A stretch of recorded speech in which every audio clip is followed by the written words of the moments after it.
Hey everybody, welcome to another Stuff Sketched with Gregg Schigiel. I am Gregg Schigiel and I'm talking to you about what I'm drawing today, which is going to be a tiger.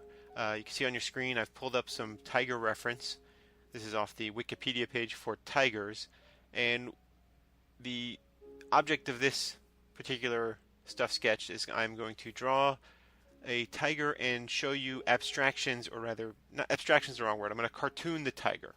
But I'm going to start by drawing a tiger based on the reference. Now, every drawing is some kind of an abstraction. It's not a photorealistic impression of a tiger. I'm sort of taking bits and pieces from the two images on the left to create this drawing on the right. So you'll see like the tiger on the bottom's eyes are closed, the tiger up top, eyes are opened, growling, not growling, or baring teeth rather. So I'm starting off by drawing a quote-unquote, and there's nothing realistic about it, but a more true to the model, let's say, version of a tiger. Now the point of this is to eventually get to a cartoon drawing of a tiger. Little bit of transparency. This is sort of slightly reverse engineered. So there's a project I'm working on, and involves anthropomorphic animals. So I've done a lot of different animal designs fairly recently. So I'm taking the tiger and kind of sort of showing how I got to the design I got to. So I sort of know where things are going to go, but I'm recreating it in a capacity for you to see what I'm doing. So the first drawing is following the reference, and then from that point I'm going to use the drawing based on the reference to make it cartoonier and cartoonier, which you will see. I do like drawing animals. It's when people ask, if I'm visiting a school and the kids ask what's your favorite thing to draw, I usually say animals and people.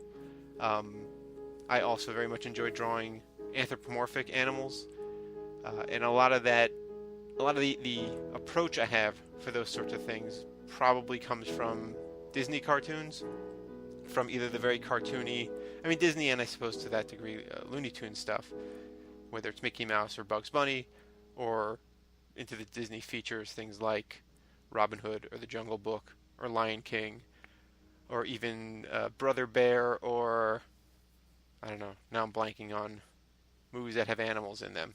I think I just named a pretty good number of them. But yeah, so in terms of how I construct my animals, how I approach that sort of thing, it is different than drawing people. There's a different construction in terms of the shapes and that sort of thing.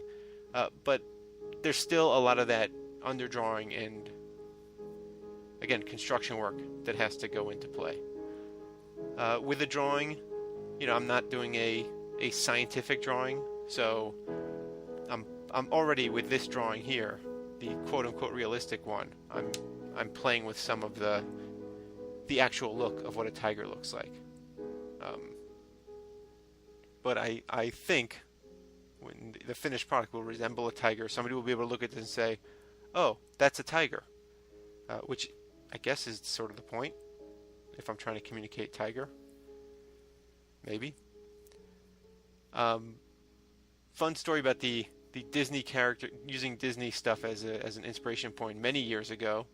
I guess I could tell this story. I was talking to Jason Howard, cartoonist Jason Howard. He was working on the Astounding Wolfman series, and my only suggestion to him, this was before I'd seen it. I had actually not seen the comic, but he was talking about just drawing the Wolfman character and figuring out the mechanics of it. And I said, check out some of those Disney not how to draw books, but like the art of the Lion King, art of whatever. Just to, again, when you see the sort of sketching and drawing that those folks do, it's amazing how they find the specific things about the animal that work in a cartoon sense. And in the project I'm working on and looking at some of these animals, every now and again I'd go, how did Disney do it? And I'd do a search. I did it particularly with a camel. I think it was a camel. Was it a camel or a moose? It might have been a moose. Yeah, it was a moose, because it took me to Brother Bear images, and I was looking at some of the designs they did for Many Much Moosin'. That's a Brian Regan reference. If you want to look up Brian Regan, an incredible comedian. So there's the first tiger, drawn in a, again, quote-unquote realistic style. And now from that, I've determined that the opening shape, let's say, as opposed to an egg or an oval for a human head, is this hexagon shape. Still blocking in the, where the eye line is, where the center line is, but instead of a human nose, it's got a snout. Is that the right muzzle? This is not science talk, that's for sure.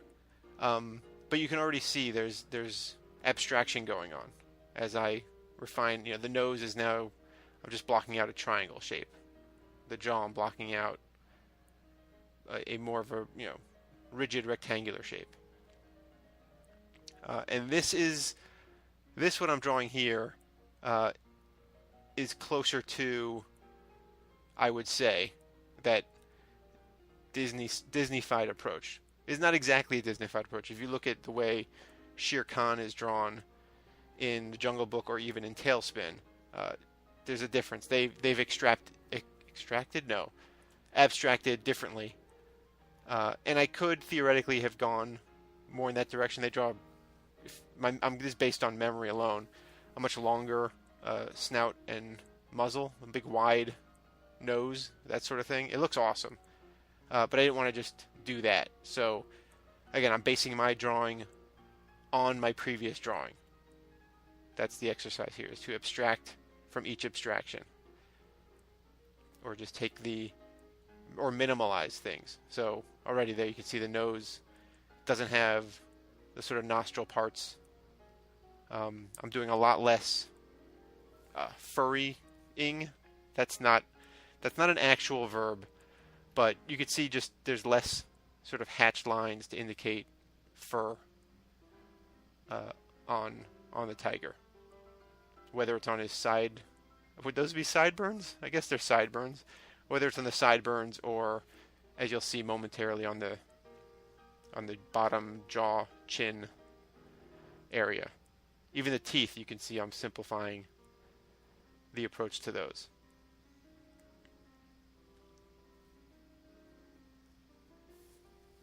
Other awesome animal art is the comic series or graphic novel series Black Sad, which I have them all. I've looked through them all. I still haven't read them, which I probably should do. But man, those drawings are so amazing. I've always liked animal drawings, stories with animal drawings. As a kid, Spider-Ham and Captain Carrot were comic book series I would pick up just because I got such a kick out of them. There was one issue of Captain Carrot where they meet the Just a Lot of Animals, which had, I think it was was it Super Cat? I don't know. I know it was Bat Mouse and Wonder Rabbit. What was the Superman one? I can't believe I can't remember. It might have been I think it was a cat. I could be wrong. Goes to show.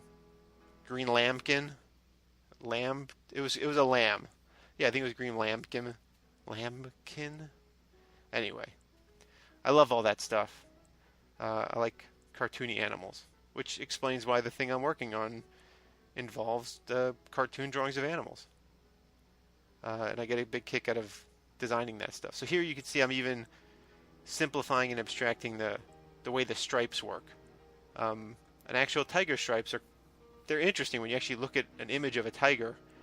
They're not like the stripes on Garfield or Tigger. There's another fairly famous cartoon tiger, Tigger. So I'm riffing on that stuff to create this now cartoonier tiger than the first tiger. So this is round 2 of tiger tuning. TOO. You can even see the whiskers are abstracted. So now I'm just going to, I'm working digitally, so I'm just going to move some stuff around to make room for the third abstraction. Got rid of the reference. I don't need it anymore because now I'm working off of this second drawing to abstract even further. Now this is pretty much getting to the design I came up with for this project I'm working on. Again, that hexagon shape is starting me off. But with this one, the abstraction is developed even further. So with this, it's a much more contained piece, which will make sense in a second. But you can see in the top two, the jaw is clearly a separate component that is pushing past the shape of the head. In the further building of this abstraction, it's all one piece. Yeah. This is arguably a more human-looking tiger this next round. That's partially because of the nature of the thing I'm doing. It's closer to a Disney's Robin Hood than a Lion King, which means they're walking on... They're humanoid. So I wanted the faces to be able to do some emoting and some expressing in a different way than an animal might. But I think it still resembles a tiger. For the sake of this drawing, I'm going to keep the neck animal-like, which is to say jutting back.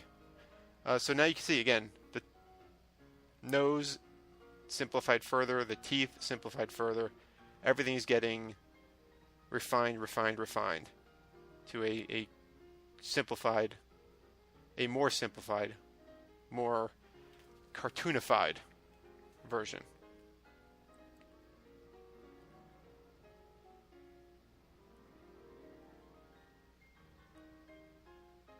Even where the sideburn elements, I mean, I keep calling them sideburns. I don't ruffle, whatever.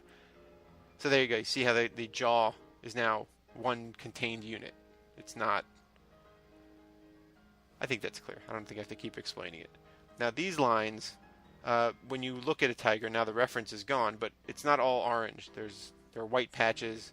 And if you look at even, say, Tony the Tiger, Cereal Box, another famous cartoon tiger, there's a sort of pattern that appears on cartooned tigers.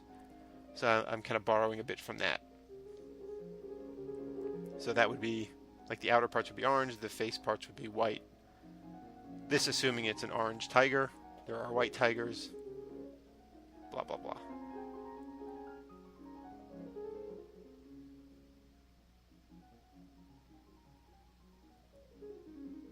So this is all being shown at 1.75 speed. So it's slightly sped up, but I did draw this all relatively quickly. Total drawing time was maybe 23 minutes.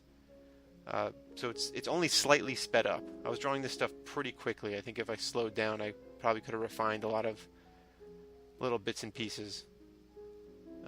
But again, more to the point of showing abstraction. But yeah, this is where we end up with 3 tigers in different takes. That's about all the stuff I have left to say. See you next time.